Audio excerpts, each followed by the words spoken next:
Good morning, guys. Good morning. All right. People on the left side aren't scared. People on the right side, a little worried.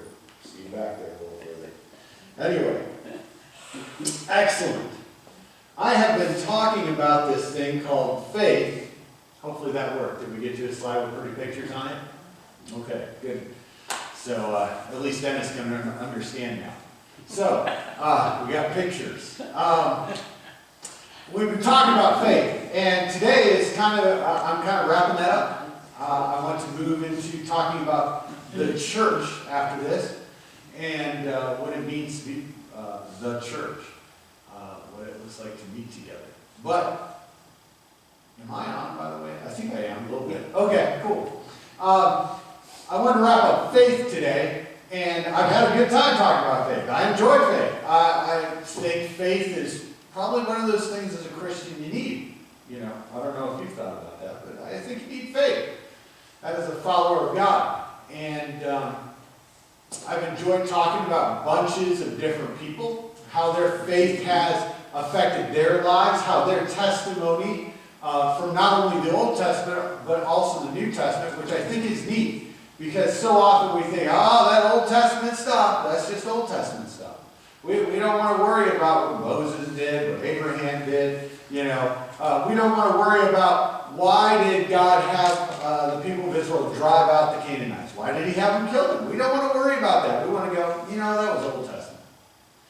But as we find in Hebrews, when we start talking about faith, in Hebrews 11, the writer goes, hey fellow Jews, let me tell you about people who had faith.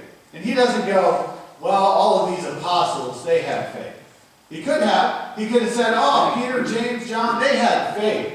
And we'd all go, yeah. No, he goes, you know, that Abraham guy, that Noah guy, that Moses person, those people had faith.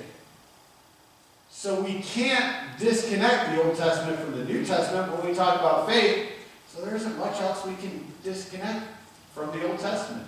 Otherwise, we'd be losing most of the story. People even like David, who went through hard times, who went through serious problems while they had faith. While they were after God's own heart, they had problems. And I don't know if you've noticed, but I have faith, and sometimes I have problems. Sometimes I sin. Now, I know none of you guys do. That's all right. That's all right. But I notice that I do. And maybe you have just a little bit. But while we have faith, and when we talk about faith, we have these great people to look at, these great examples. Some of them have strong faith, and some of them really strongly fail, even though they're on this list of people who have faith. Now, faith is, as it says in Hebrews 11:1, being sure of what we hope for and certain of what we do not see. So faith is our confidence. It is what we as Christians live into. Last week we watched Billy Graham. Jack alluded to that. We watched this video of Billy Graham, and many of you have heard him before.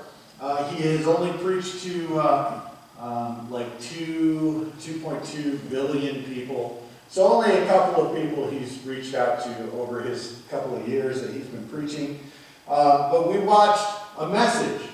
At 95 years old, he goes, you know what? I want to do one more message to people around the world. I know it's called Hope for America, but I don't even know where that comes from, because I think the stuff that is in there, as long as you can get it translated into your language, the cross is pretty universal. I think that would work anywhere. So he talked about the cross and how at the cross it's a place to make a decision, because the cross confronts us and goes, hey, are you going to follow Jesus Christ? Or are you just going to take this cool little symbol and wear it, maybe have a tattoo on your arm like Kenny does of the cross, you know, from back in the day, and you say, okay, maybe it's somewhere else we can't talk about. Anyway, but maybe you're going to have a tattoo of it. Maybe it's just going to be stylish for you. Or maybe it's going to be real.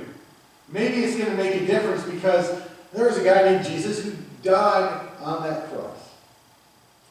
Now, Graham's message is still relevant today, after tens of years. I think like 70 years of preaching, something like that. You know, his hope is that I think we as Christians carry on that same message. That we skip maybe some of the partisan politicking and move where hearts are really touched by the cross and changed by it. People need real change, not supposed change from any political party or any movement. They need change at the heart. Once we've considered the cross and chosen to follow God through Jesus Christ, now we live by faith. Okay? We live by faith. You know, we're confident of what we don't see, and we know some things to be true because of the victory of Christ over sin and death. So, by faith, we're living in this life of victory, for we're sure of that hope and certain of what we don't see. Well, what is that hope you're sure of? What is that hope? If there was a synonym for faith in your life, what would it be? Do you have a synonym? Have you ever thought about that? You know, I go over synonyms with Alex once in a while, and like, what's another word for, like, I don't know, refrigerator, you know, or something. What's another word for squirrel or dog? You know, a synonym is something that means the same as something else. She'll ask a question about a big word I use, so I have to go back and find a smaller word that means the same thing. So what would be a synonym for faith in your life? Believe. Believe, okay. In what? I mean, I believe there's a refrigerator at home that I'll get something to eat out of later. So, is that what our faith is? Faith that after this I will be able to go out and eat. And then Alex gets to choose. And I don't know about those days. Usually it's McDonald's or the play place. So, you know, not my favorite faith. I have faith that we will probably be at McDonald's after this. I understand where you're coming from, but your faith. What would you use as a synonym for your faith? Belief in what? Faith for, how would you explain faith to somebody? And I've thought about it, and it's a little bit fuzzy. And I think it's fuzzy because we don't talk about it. We don't learn about it. We don't go, man, let me define my faith to you. Let me tell you what it means. It doesn't mean when we're sitting in our Friday night poker game that I have faith that these four aces are going to beat the royal flush that somebody else could have. I mean, you probably have a lot of faith in four aces in your hand. But for us, faith would know that there is a royal flush out there. That Christ has done it all, and he is the King who has beaten sin and death. I mean, we're certain of our house, we're certain of our car, we're certain of our family. We know those things are there. We say, I have faith in those things. I have faith that Joe is going to show up on Sunday morning wearing a crazy tie. You can have faith in that, you know.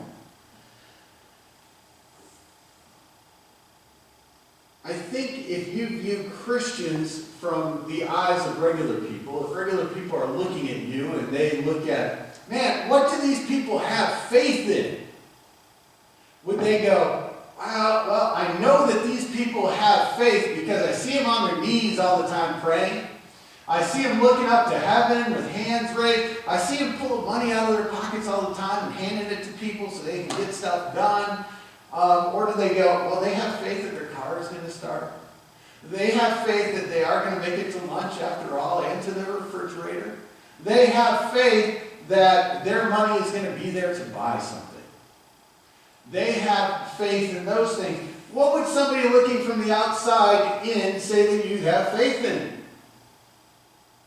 Maybe you can get them to a point where they know that you have faith in that really, really big, gaudy book on your coffee table that says Holy Bible in gold lettering. Maybe they know it, they see that because it's like this tall and this big. One of those family heirloom Bibles. I know we had one at home on our coffee table. People come in and see that, oh, they must be Christians because they have faith in that gold in their book. What do we look like we have faith in?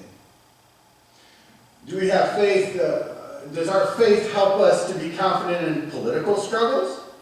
To be confident in who will win the next football game? To know that if there was a war, we are on God's side? Is that what faith does for us? Hopefully we all find those kind of things laughable. Because our hope isn't in that, because that isn't what the hope for the writer of Hebrews was about. That isn't why he's talking about faith. He never gets up on his big, pulpit of a book to tell the world about God. He doesn't get up there and say, well, you know what, Hebrews? You know what, Jews? If you decide to follow Jesus Christ rather than being Jews anymore, you will win every war that you get into. You will win every soccer match that you are part of. Matter of fact, there will be so many McDonald's in your town, you will never have to worry about getting another meal. The odd thing is, the writer of Hebrews never stands up and says, oh, well, that's what's going to happen. That's what your faith is in. Your faith is that you will have prosperity, you will do well, you will be healthy. That isn't the faith that Hebrews is talking about. Hebrews is a book that talks about faith and what it is, leaving behind some old ways. Now, these old ways were a way to look at the world. And they had them for a long time. I mean, if you read the Old Testament, it covers a long period of time. They had laws, they had things they had to do at the temple. They had all this stuff that was entrenched inside of them. And now there was something new to think about. And this guy, this apostle writing to the Jews, wants to tell them about this faith thing. Because the faith that they had before understanding who Jesus Christ was, I'm a little bit afraid is similar to our faith that we have. So let's look at how the writer of Hebrews defines faith here. And I had to back up a little bit to Hebrews 10. Did we get Hebrews 10 up there? All right. Hebrews 10, 19 through 25. And this is just before he talks about the faith of all the folks in the Old Testament in Hebrews 11. And he says, therefore, brothers, since we have confidence to enter the most holy place by the blood of Jesus, by a new and living way open to us through the curtain, that is his body, and since we have a great priest over the house of God, let us draw near to God with a sincere heart, full of assurance of faith, having our hearts sprinkled to cleanse us from a guilty conscience, and having our bodies washed with pure water. Verse 23. Let us hold unswervingly to the hope we profess, for he who promised is faithful. And let us consider how we may spur one another on toward love and good deeds. Let us not give up meeting together as some are in the habit of doing, but let us encourage one another, and all the more as you see the day approaching. Did I miss the last one? Are we good? Do we still have scripture up there? No. No? Okay, good. All right. I think the writer is gushing here. I think this writer wants to tell these Jews about what faith is so much that I think he's stumbling over himself. Because the way that it's written, it sounds like, therefore, brothers, since we have confidence to enter the most holy place of the blood of Jesus by a new and living way open through this curtain that is his body, and since we have a great priest over the house of God, let us draw near to God with a sincere heart and full of grace and assurance and faith, having our hearts sprinkled. Okay. He has a run-on sentence from the beginning of verse 19 through 22. It sounds like he's like, man, I got to get this information out to you, fellow Jews. Those of you that have heard about Jesus Christ and are kind of thinking about having faith in him, believing in what he did. get this information out to you.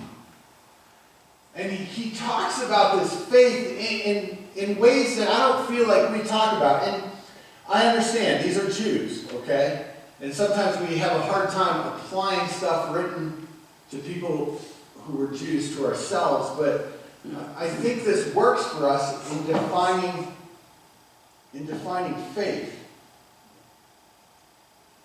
Because here, the writer of Hebrews turns from the works of the law. There are all these things that have been written down for the Jews that they had to do. They had to go to the temple. They had to make all these sacrifices. They could only walk 472 steps on the Sabbath. Those kind of things. They had lived doing sacrifices at the temple, worshiping at the temple, confessing to the priest at the temple. And this was to the purveyors of Christianity before Christ. Okay? If you're a Jew, if you followed the Jewish beliefs, you carried them all for like 2,000 years. You had the promise of God. Okay? You had the promise of a Messiah, a Savior for 2,000 years. So don't ever think I'm like, Jews, they're no good. They carried the ball for us for 2,000 years, okay, to help us Gentiles out. So they are really awesome. And this Jew, probably a Jew speaking to the Hebrews, to other Jews, wants to let them know they have a chance to do something different instead of all these works. That was what they knew before. And he can't tell them fast enough. They had all this stuff they had to do. These sacrifices that they had to do. They had to climb up a bunch of stairs, come up to the priest, give him this bull, have him cut the throat, put him on the fire. And that's as close as they ever made it to God. Now, if we think about the temple for a moment, there's an outside court. Okay, I could have probably put a picture up there, and that would have been fun. But there's an outside court, that's for the Gentiles, that's for us. We don't get to go any further than the outside court. Then there's an inside court. That's for Jews, and they can come up to the altar, give the priests their stuff that they want sacrificed. And then there's a place where the priests can go, it's like their little courtyard. But then there's this thing called the Holy of Holies that's behind a curtain. Does anybody know who lived in the Holy of Holies? The most holy place. Who lived there? Anyone? God. God's presence. Right. Now, I'm sure even back in the Old Testament, God couldn't fit in a little building. Okay? And I'm sure Walter knows that, but I appreciate him helping me out. So God is in this place. As far as humans are concerned, as far as our little small brains were concerned, the Jews' small brains, God resided in that most holy place. Okay, we'll do another test. How many people per year were allowed to go into the Holy of Holies? One. Excellent. And your last name had to be... I don't know what the last name had to be, but you had to be like this guy of the chief priestly family chosen by lot. You were the only person once a year that got to go in there. So, I don't know how long the temple was around. Let's see, it's like Solomon, and then it got destroyed a couple of times. Let's say maybe it was around 500 years. So maybe there were 500 people that got to go into the most holy place. That got to be as close to God on earth as possible. Which is awesome. That's how the Jews believed. And they were like, oh man, that's great. This is really close. I get to do my sacrifice. The most holy place is right over there. It's really close. If I ran real fast, maybe I could make it in there before somebody speared me. But, there's a most holy place. That's as close as I could get to God. And that's what they believed. But then this writer of Hebrews just dumping out all these words that most holy place you can now get to instead of walking into the temple, up the stairs, bringing your little lamb or pigeons or whatever you had. You can get there by faith. What? You can get there by faith through the body and blood of Jesus Christ. By his sacrifice priesthood, he as the carrier of the guilt of people. All these things that the Jews had once believed in, this big ornate temple thing that they had believed in, that they had said, oh, we got to do all this stuff to be close to God, that all this symbolism that they had, now they had it all by faith. Had it all through this Jesus Christ that did all the same stuff that this temple did. Now they had it by Jesus Christ. And by faith, what did they happen? What did they have? What they had then wasn't good enough anymore. I mean, they still had probably, I don't know, maybe 100 yards, maybe not quite that far to get to the Holy of Holies. And that's as close as they could ever be to God. But now, let us draw near to God with a sincere heart in full assurance of faith. They could be with God. So, I think a synonym that the writers of Hebrews uses for faith is being with God. Because faith is that action of going up not only to the courtyard of the temple, even to the altar, but going into the most holy place. Faith, is that going in. Is that being with God. That closeness, that oneness with God. And I think that is the same description that Jesus Christ gives us of what his hope is for us. From John 17, 20 to 21. He says, my prayer, that is Jesus' prayer, is not for them, meaning the apostles alone, but I pray also for those who will believe in me through their message. Guess who believes on Jesus through their message? Okay, so verse 21. That all of them may be one, Father, just as you are in me and I am in you, may they also be in us, so that the world may believe that you have sent me. Jesus wants us to be one with God. He wants us to be able to walk up to the temple steps, look at the altar, and be like, that's not good enough anymore. We get to keep going. We're going right in through the curtain, and we are with God. And I think that's what faith is. There is no more curtain. There is no more sacrifice. There's no more blood needed. There's faith to be with God. And every time I have looked at faith, there is nothing about getting a brand new car, about finding the best deal on Black Friday, about everything being perfect with your family. There is instead being with God. Now, while being with God, there may be something he wants to do for you, but faith isn't about that. The confidence that faith has is that we are with God, communing with him, living now like we will for eternity. Being in his presence, connected with him. Now, as I was working on this sermon this week, I realized that what I was saying from this guy in Hebrews sounded very familiar. Sounded very similar to a guy by the name of George Fox.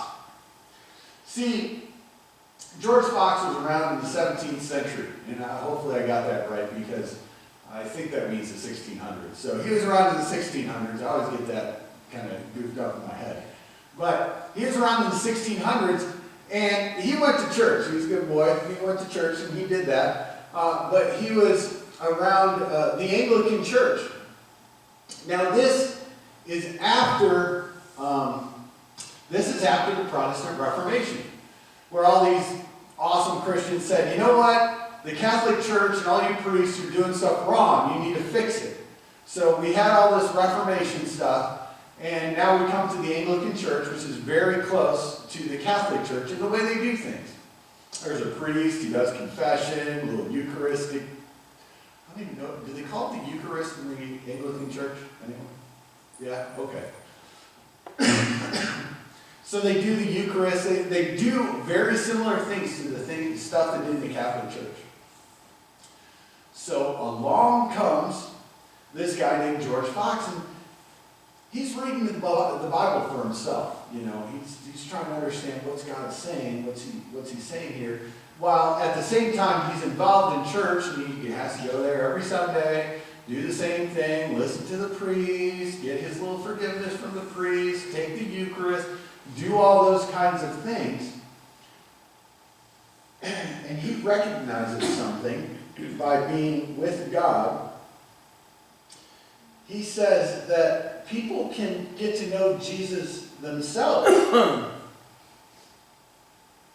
Instead of confessing and getting forgiveness from the priest and putting the prescribed coins in the church treasury, instead of getting up early to go to church on Sunday, he can have this faith himself. He could be free from some practices, some things that told him he had to do church a certain way. He had freedom because he could use this thing called faith.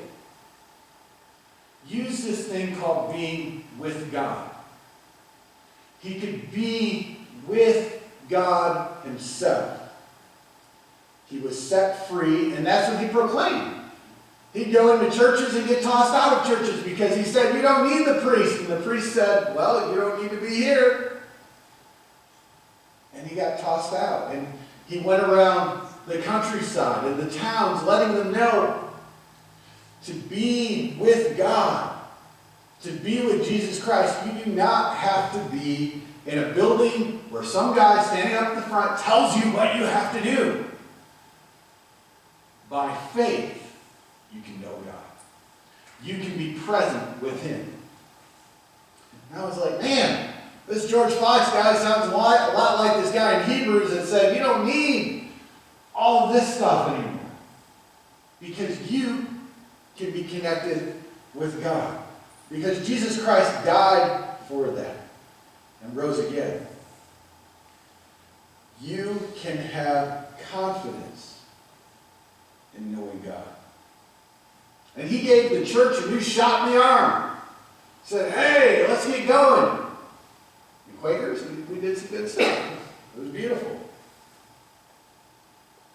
We got faith renewed in the understanding of being with God renewed. Didn't have to be in the building. Didn't have to always listen to exactly what the priest said. Put the right amount of money in the coffer. You can know God yourself. Now it comes to us. Faith for us. And I'll be honest, I think the church in the United States is suffering from a little bit of being stodgy itself. Going, you know what? We have to come to church on Sunday morning between 9 and 11 o'clock. Because if we start too late, we will run into the crowds at where we get our dinner or our lunch. So we can't go too late. So between 9 and 11 o'clock, that is when the right kind of church is done. And the right kind of church is done only when we have somebody up at the front. And nowadays, it's not just one person. You have several people come up to the front, but they're all leaders. You know, you have your worship leader, you have your offering leader, you have your prayer leader, you have your preaching leader, you have your benediction leader. You know, if you go to some churches, they have a lot of leaders, but the same kind of thing. There are leaders up front. There isn't a lot of, I'm connecting with God myself, and I want to tell you about it.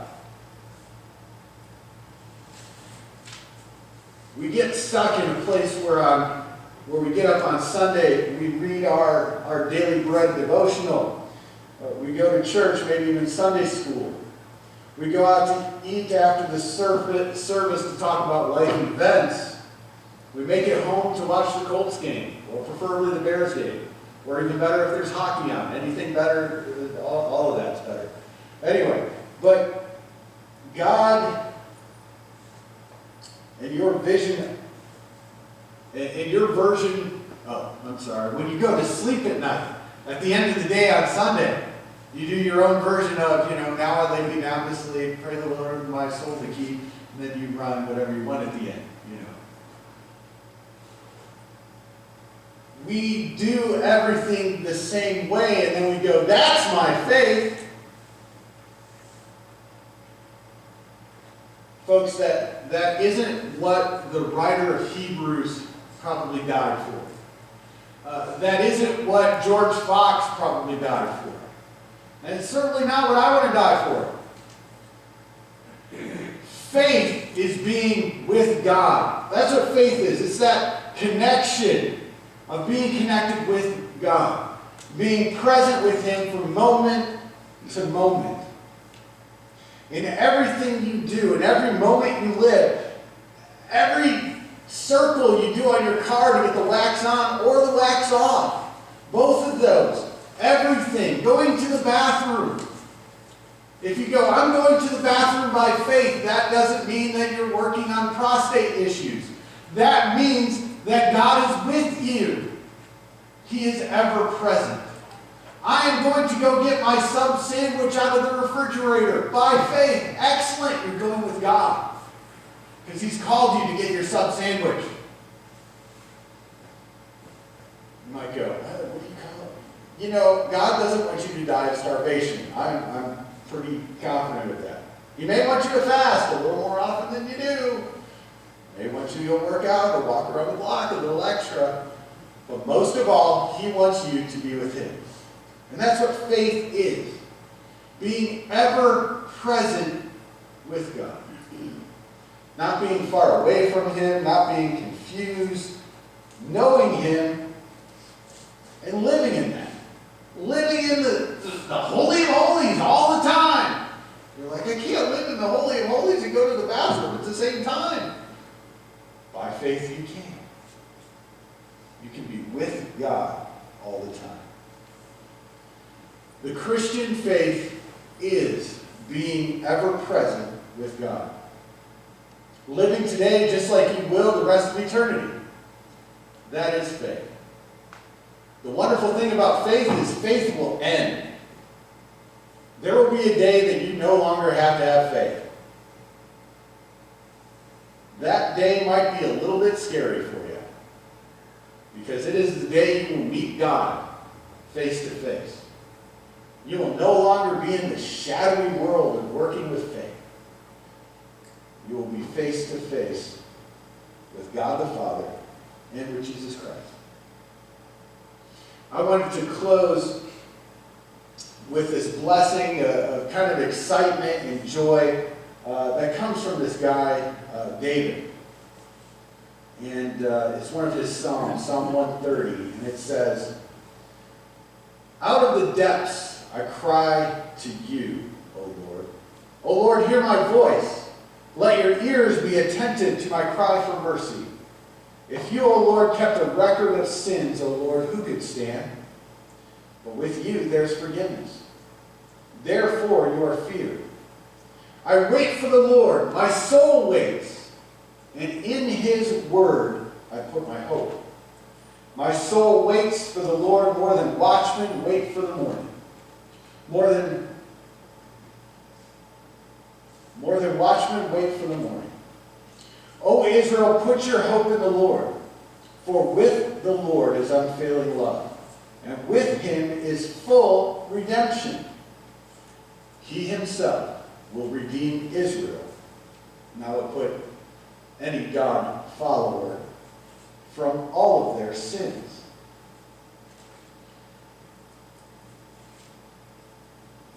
Our faith is our with God. It is our opportunity to be connected to Him all the time. It's not faith for stuff. It is faith for God's presence wherever we are.